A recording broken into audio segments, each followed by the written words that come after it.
somente a ti. Não, puxa aí.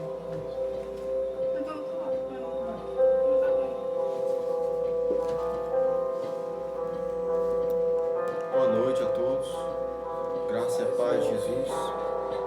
Mais uma noite nós estamos aqui para engrandecer o nome do Senhor através da pregação da sua palavra, e eu espero que essa pregação, essa palavra possa adentrar na sua casa, não somente, mas muito mais na casa do seu coração. A esperança nossa é essa, que essa palavra possa penetrar hoje à noite no seu coração para discernir os propósitos do seu coração em Cristo Jesus. Amém? Então, quero dar boa noite a todos. Eu quero abraçar os amados irmãos, dizer que nós estamos com saudades, né, do abraço, do aperto, do calor, do aconchego, né? Mas, a despeito disso, nós não perdemos, nós jamais perderemos essa capacidade de cultuarmos a Deus, porque o culto a Deus está além do geográfico, né? Hoje nós estamos vivendo o tempo da aliança, da graça, e aí não se faz mais necessário um lugar específico geograficamente para cultuar a Deus, né? Então hoje nós cultuamos onde quer que vamos, porque o culto a Deus é justamente o sacrifício do nosso ser, uma forma de gratidão por aquilo que Ele fez por nós, né? Então, amados irmãos, eu quero só orar, agradecendo a Deus, e nós vamos meditar um pouco no Salmo 84, tá certo? Então, eu queria baixar aqui a cabeça em oração. Senhor Pai, em nome de Jesus, eu quero agradecer mais uma noite aqui na Tua presença, Deus, louvando o Teu nome, Pai, trazendo, meu Deus, a Tua palavra para os corações famintos. Eu espero que o Senhor encontre, meu Deus, esta noite corações famintos. Eu espero que o Senhor penetre, meu Deus, nas mentes e nos corações necessitados da compreensão da Tua presença, da compreensão da Tua palavra, Deus, daquilo que o Senhor quer falar ao coração. Então, meu Deus, eu aqui despejo, meu Deus, o meu anseio, a minha vontade, meu Deus, entregando, meu Deus, tudo isso a Ti, Pai, nesse momento. Então, Pai, nós Te agradecemos em nome de Jesus. Amém. Amém. Amados, vamos aqui ler o Salmo 84. Peço que você abra a sua Bíblia aí. Já apoia no Salmo 84, por favor, né? O texto que nós vamos ler está no verso 5, dos 5 ao 7, tá certo? Nós vamos meditar um pouco aqui nesse texto. A gente sabe que o Salmo, esse Salmo 84, ele é um salmo que narra a experiência dos que estão distantes, primeiro dos que estão ao redor do templo, daqueles que habitam próximo ao templo, daqueles que estão na sua casa todos os dias, daqueles que estão próximos ali. Mas também o texto narra também experiência de pessoas que estão distantes do templo, da presença santa de Deus, e que anseiam por isso. E nós vamos tratar muito mais isso, essa distância, porque a gente sabe que nesses dias nós estamos vivendo um tempo em que nós não estamos podendo cultuar a Deus da forma como nós costumamos, que é justamente junto com os irmãos, que é justamente ter a oportunidade de cantar louvores, de orarmos juntos, de ouvir a sua mensagem, os seus ensinamentos do Senhor. e ouvir de Deus, né, pela pregação da sua palavra, e orar a Deus, demonstrando os nossos anseios, e louvá-lo. Mas mesmo assim isso não impede de nós louvarmos. Então, a situação de que se encontrava esse povo aqui era bem pior, porque para eles só existia culto no templo. E eles estavam distante do templo. E interessante, né? Vamos ler aqui no verso 5 do capítulo 84 do livro de Salmos. Bem-aventurado o homem cuja força está em ti, em cujo coração se encontram os caminhos aplanados, o qual, passando pelo vale árido, faz dele um manancial de bênçãos, o cobre a primeira chuva. Vão indo de força em força, cada um deles aparece diante de Deus em Sião. Amém? Primeiro que eu queria dizer para você uma coisa, uma verdade universal. Primeira verdade, eu queria dizer essa verdade universal que todo ser humano precisa da experiência da presença de Deus. Todo ser humano ele precisa, porque nós somos como um bebê que em si está atrelado a um cordão umbilical que se alimenta da mãe. Assim somos nós espiritualmente diante de Deus, totalmente dependentes da sua presença, dependentes da sua manifestação, do seu poder. Assim é todo ser humano. Eu queria que você entendesse isso. E aqui nesse salmo, o texto vai narrar a necessidade que o ser humano tem de estar na sua presença. Porque ele começa aqui no verso 1 dizendo que quão amáveis são os teus tabernáculos, né? No verso 2 ele diz: a minha alma suspira e desfalece pelos atos do Senhor. Demonstrando que é uma necessidade da alma, do corpo, da presença do Senhor que o alimenta, que preenche o vazio existencial do ser. De modo que nós precisamos disso. Porque a presença de Deus nos ajuda, nos coloca em segurança. O Salmo 91 vai dizer que aquele que habita no esconderijo do Altíssimo descansará à sombra do Todo-Poderoso, do Onipotente. Então é um lugar de segurança. A presença de Deus é o lugar mais seguro da terra. Sabe aquela ovelha que se desgarra ali da presença do seu pastor, que fica atordoada, que fica atarentada, sem saber o que fazer? Assim somos nós longe da presença do nosso pastor, do nosso Deus. E aí, é na presença de Deus que nós encontramos, que nós nos encontramos com nós mesmos, que a gente descobre a nossa debilidade, a nossa feiura. Mas é ali, na presença de Deus, que nós encontramos o perdão dos nossos pecados. Nós tomamos o encontro com a graça salvadora na presença de Deus. E existe, irmãos, dois tipos de pessoas. Pessoas que tomaram na terra, só existe dois tipos de pessoas. Pessoas que já tiveram a experiência do encontro com Deus, da sua presença. E pessoas que estão longe e que nunca tiveram. Agora, interessante é que o Salmo relata, são homens que já tiveram a experiência da sua presença, que cultuam a Deus, mas que estavam distantes geograficamente do templo. Porque o templo no Antigo Testamento era o lugar em que Deus habitava. Deus habitava num templo, feitos por mãos humanas. E aí necessitava-se uma peregrinação daqueles que estavam longe, para ter esse encontro com o Deus Todo-Poderoso, sabe?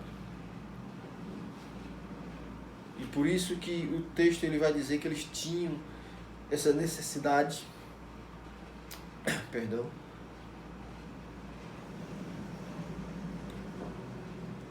e diz no final, aqui no verso 4, bem-aventurados os que habitam em tua casa, louvam-te perpetuamente. Mas aí, para quem está perto, é uma bênção. E para quem está longe, precisava de uma peregrinação, de uma caminhada que envolvia força, que envolvia foco, que envolvia saber lidar com as dificuldades e que envolvia triunfo depois de passar por todas as dificuldades da vida. E eu quero dizer uma coisa para você, que a nossa vida é uma vida de peregrinação.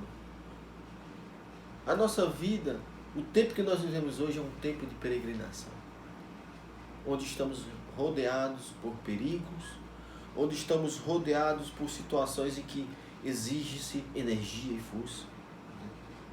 E aí, olha só o que é que o texto fala sobre a peregrinação. Para aqueles que estão longe, mas que confiam em Deus. Não é porque você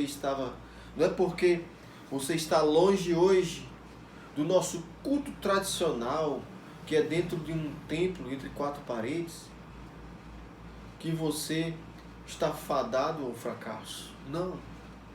Quero dizer para você que Deus, hoje, Ele nem habita mais em templos feitos por mãos humanas. Né? Interessante que hoje a nossa cultura religiosa entende que igreja se limita apenas àquele templo feito de quatro paredes. A cultura religiosa brasileira nossa compreende isso. Você quer fazer um teste? Você pergunte a alguém na rua: onde está a igreja? Ele vai dizer: está lá no endereço tal. Se ele souber onde, ele vai dizer: no endereço tal, na rua tal, número tal. Na compreensão dele, igreja é aquilo. Mas teologicamente falando, igreja é além disso, de um lugar geográfico. A presença de Deus, ela não se limita mais a um lugar geográfico. De modo que hoje nós precisamos ainda experimentar e passar por essa peregrinação. E a nossa peregrinação é no campo espiritual e não mais uma peregrinação geográfica, onde nós teríamos que viajar, caminhar, como esses homens aqui caminhavam em busca do templo. Eles enfrentavam vales, eles enfrentavam montanhas. No verso 5, ele vai dizer o seguinte, olha só. Eu queria citar aqui algumas verdades que nós encontramos em meio à nossa peregrinação cristã. Baseado nessa peregrinação geográfica, a qual esse povo que chamam aqui os filhos de Corá experimentavam. Primeiro que a peregrinação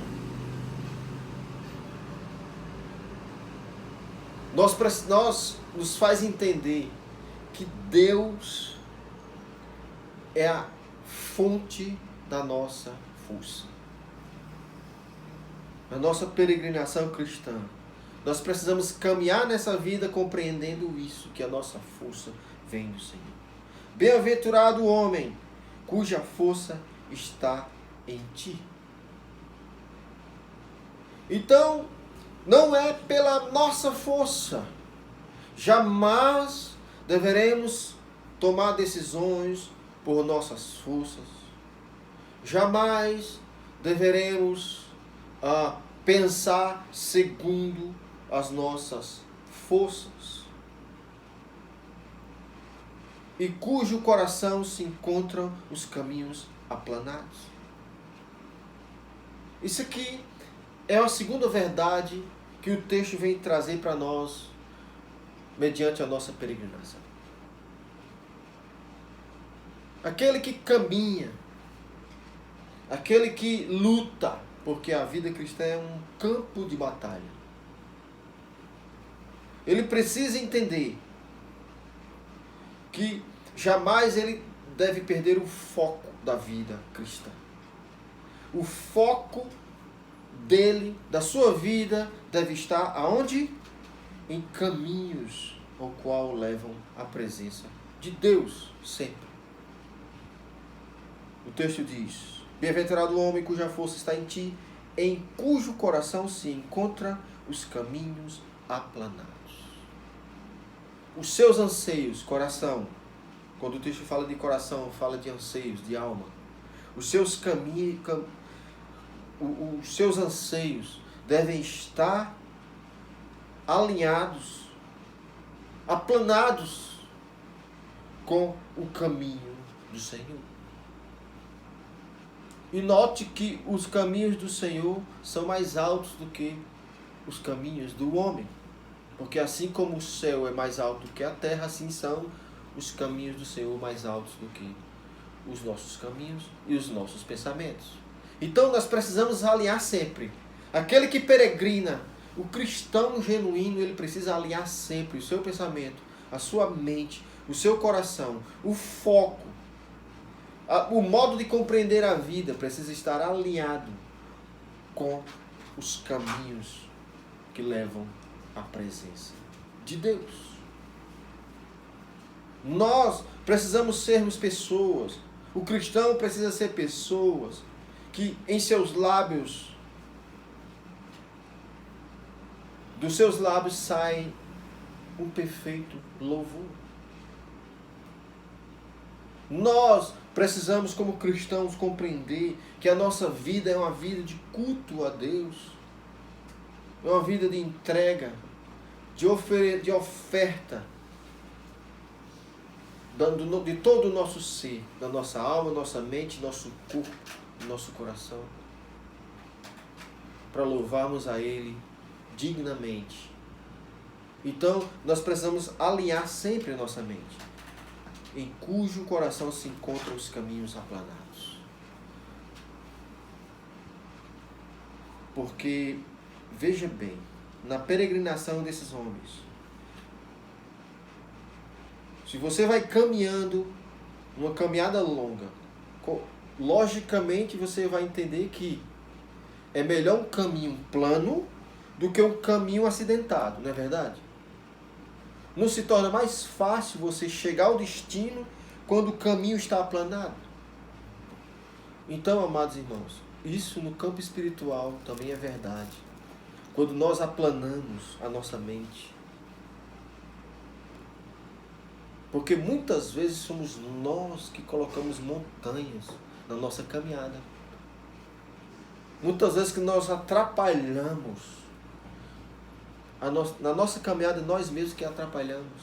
E colocamos montanhas, obstáculos.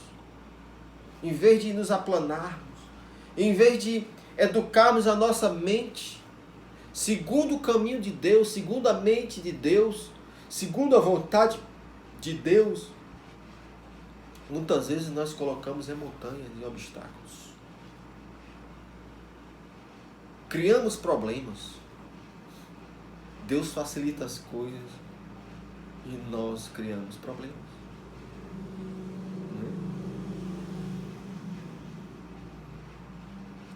Terceira verdade que esse texto vem nos mostrar. É que no verso 6 ele vai dizer assim: o qual passando pelo vale faz dele um manancial. De bênçãos o cobre a primeira chuva. Então, aquele que peregrina, ele transforma dificuldades em oportunidades. Tem pessoas que sucumbe diante das primeiras dificuldades. Tem pessoas que murmuram, reclamam diante das dificuldades que surgem nos caminhos. Mas que o texto está dizendo aqui o seguinte, que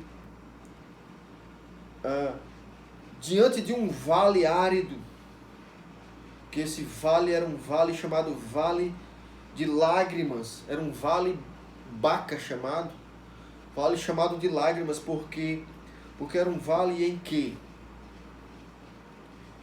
a sua vegetação, a sua relva, ela sofria um estresse tão grande que elas suavam, né? Por isso chamava Vale de Lágrimas.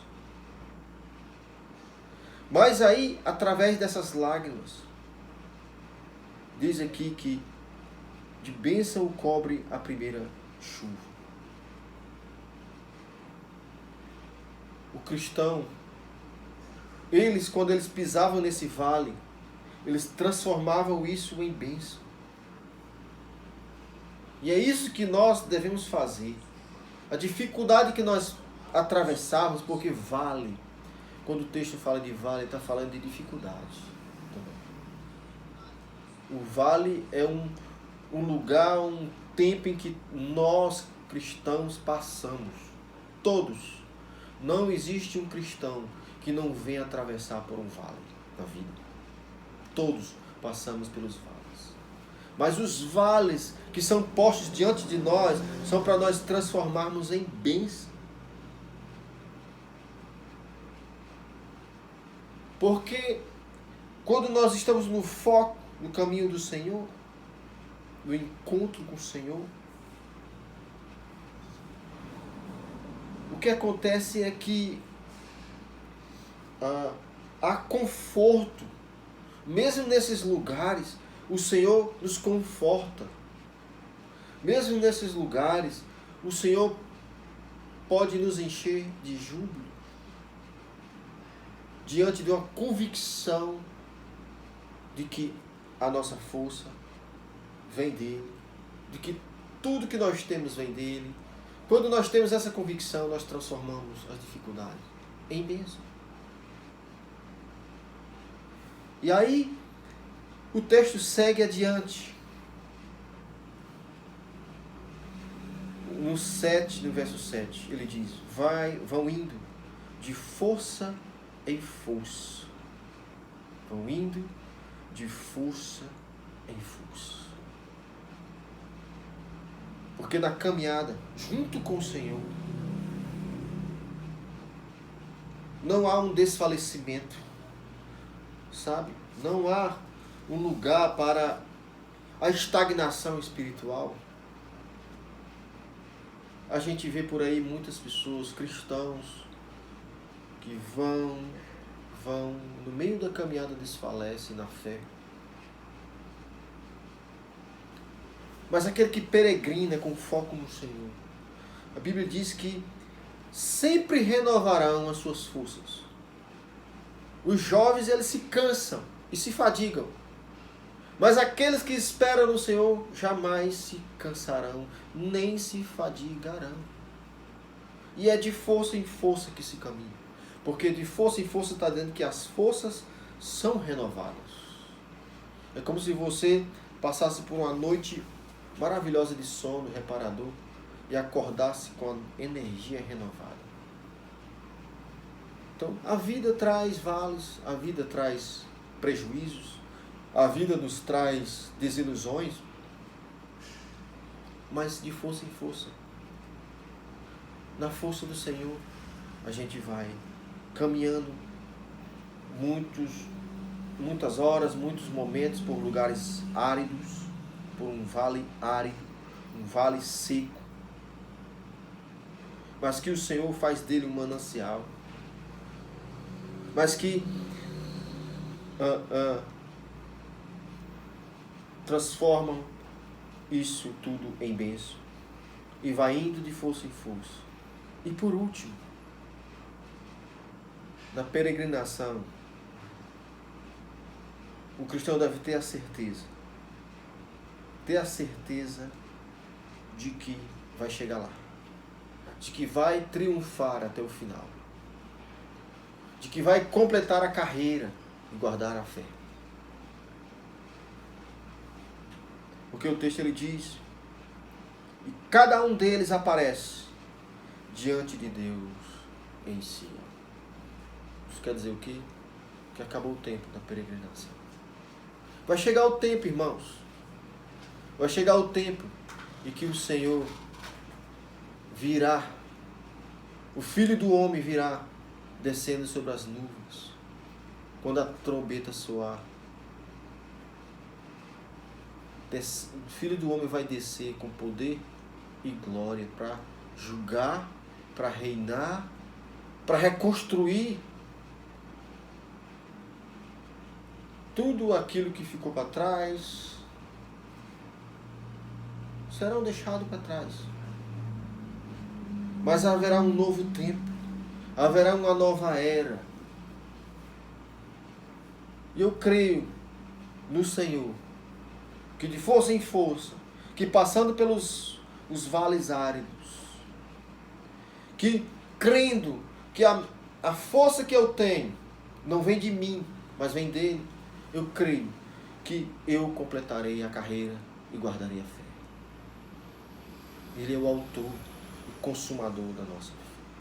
Eu creio que no dia que ele voltar, no dia que ele vier nos buscar, no dia em que se fizer chamada, né, lá estarei. Eu creio. E eu creio, irmãos, que você também, que Deus lhe capacita para isso.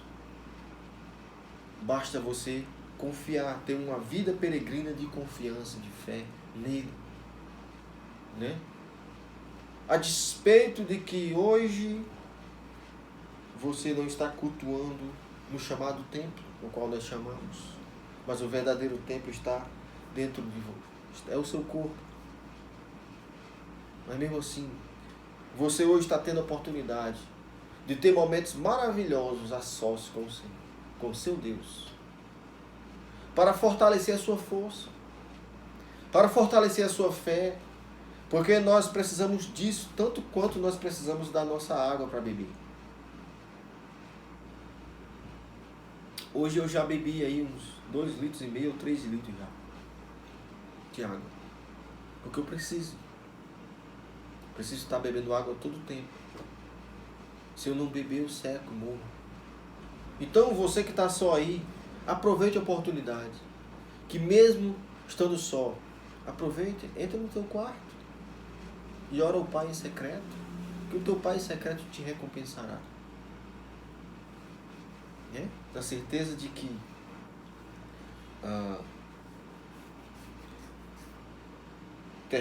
terminaremos essa carreira de peregrinação na confiança, na certeza, como diz o finalzinho desse texto aqui do Salmo 84: feliz o homem que em ti confia.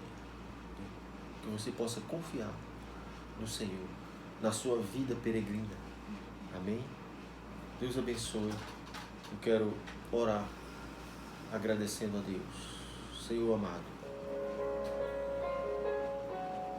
eu te peço, ó Pai, por aqueles que estão dispersos.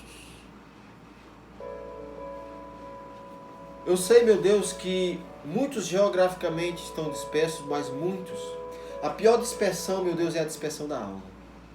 E eu quero orar por estes. Eu quero te pedir e clamar, meu Deus, por aqueles que estão com o coração disperso, que não conseguem, meu Deus, focar, aplanar os seus caminhos com os seus caminhos, Pai. Aplanar a sua mente e o seu coração, segundo os valores eternos, segundo os valores aos quais levará, meu Deus, o homem a um encontro contigo. Meu Deus, aqueles que estão afastados, aqueles que estão dispersos na alma, que o Senhor traga, Pai, resgate, Pai, em nome de Jesus. Aqueles que estão nos vales áridos, que perderam a capacidade de crer, que perderam a capacidade de confiar no Senhor, de transformar aquele momento em bênção. Em nome de Jesus, que o Senhor, meu Deus, resgate para glorificar o teu nome, Deus. Para glorificar o teu nome, por misericórdia que o Senhor tem, em nome de Jesus. Por aqueles, meu Deus, que estão apenas geograficamente, mas que estão firmes no Senhor, eu quero louvar o teu nome, porque estão sabendo transformar, meu Deus, as dificuldades em bênção.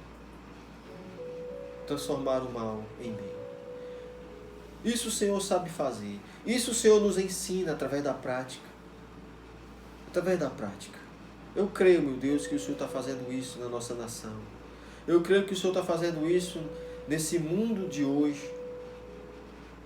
Tão carente, meu Deus, da Tua presença. Tão carente, meu Deus, da Tua companhia. Tão carente, meu Deus, da Tua graça e do Teu poder salvador. Então, Jesus, meu Deus, salva essa nação. Salva, meu Deus, esse mundo. Meu Deus, vem trazer um avivamento espiritual, meu Deus, nesta humanidade, Pai. Vem ser o Senhor dessa terra.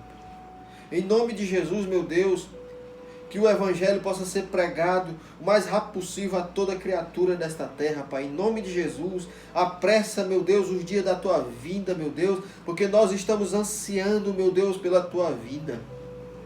Nós estamos ansiando, meu Deus, pela Tua chegada. Nós estamos ansiando, meu Deus, pelo dia da redenção, meu Deus, no qual nós nos encontraremos com o Senhor e face a face nós o veremos com os nossos próprios olhos. Oh, meu Deus, nós ansiamos por isso, Deus. Apressa, meu Deus, a Tua vinda, Pai. Em nome de Jesus, eu Te agradeço, Pai. Amém e amém. Deus abençoe a todos.